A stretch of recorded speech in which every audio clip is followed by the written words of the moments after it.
ଦିନେ ଏକଥା ସେକଥା ପଢ଼ୁ ପଢ଼ୁ ଶ୍ୟାମବନ୍ଧୁ ଶୁଣିଲେ କଟକରେ ଗୋଟେ ଝିଅ ସ୍କୁଲ ଅଛି। ସେଠାରେ ଝିଅମାନେ ପଢ଼ନ୍ତି, ଲୁଗା ସିଆଁ ଶିଖନ୍ତି। ସେହିଦିନଠାରୁ ରେବତୀକୁ ପାଠ ପଢ଼ାଇବାକୁ ଶ୍ୟାମବନ୍ଧୁର ମନ ହେଲା ଏବଂ ଆପଣା ମନ କଥା ବାସୁଦେବକୁ କହିଲା। ବାସୁ ଶ୍ୟାମବନ୍ଧୁକୁ ପିତୃତୁଲ୍ୟ ମାନେ। କହିଲା, ଆଜ୍ଞା, ମୁଁ ଏହି କଥାଟି କହିବି ବୋଲି ଭାବୁଥିଲି।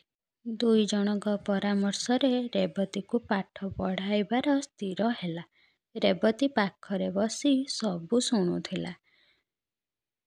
ଦୁଇ ଚିଲାରେ ଘର ଭିତରକୁ ଯାଇ ମା'କୁ ଆଉ ଜେଜେମା'କୁ ମୁଁ ପାଠ ପଢ଼ିବି ଖବର ଦେଲା। ମା' କହିଲେ, ହଉ ହଉ ପଢ଼ିବୁ। ଜେଜୀ କହିଲେ, ପାଠ କ'ଣ କିଲୋ? ମାଇକିନା ଝିଅଟା, ପାଠ କ'ଣ? ରନ୍ଧା ବଢ଼ା ପିଠାପଣା କରି ଶିଖ, ଝୋଟି ଦିଆ ଶିଖି, ଦହି ମୁହାଁ ଶିଖି, ପାଠ କ'ଣ? ରାତିରେ ଶ୍ୟାମବନ୍ଧୁ ପିଣ୍ଡା ଉପରେ ଖଣ୍ଡେ ଆମ୍ବ କାଠର ପିଢ଼ା ଉପରେ ବସି ଭାତ ଖାଉଛି। ରେବତୀ ବସି ଖାଉଛି। ବୁଢ଼ୀ ଆଗରେ ବସି ଭାତ ପୁଞ୍ଜାଏ ଆଣି ଡାଲି ପାଣି ଟିକିଏ ପକେଇ ଯା ଲୁଣ ଟିକିଏ ଦେ ଇତ୍ୟାଦି କଥା ବୋହୂ ପୁତ୍ରୀକୁ ଆଦେଶ କରିଛନ୍ତି।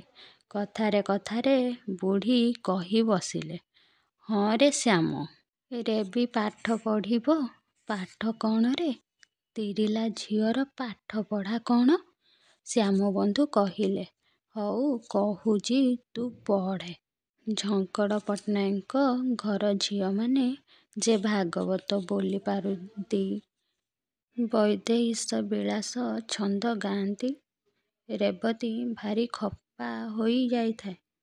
ଜେଜୀକୁ ଗାଳି ଦେଇ କହିଲା, ଯାଲୋ ବୁଢ଼ୀ ଡୁଗୁରିଟା। ତାହା ବାଦେ ଅଳି କରି ବାପାକୁ କହିଲା, ନା ବାପା, ମୁଁ ପାଠ ପଢ଼ିବି। ଶ୍ୟାମବନ୍ଧୁ କହିଲା, ହଁ ହଁ ତୁ ପଢ଼ିବୁ। ସେଦିନର ଏତିକି କଥା। ଦିନେ ଏକଥା ସେକଥା ପଢ଼ୁ ପଢ଼ୁ ଶ୍ୟାମବନ୍ଧୁ ଶୁଣିଲେ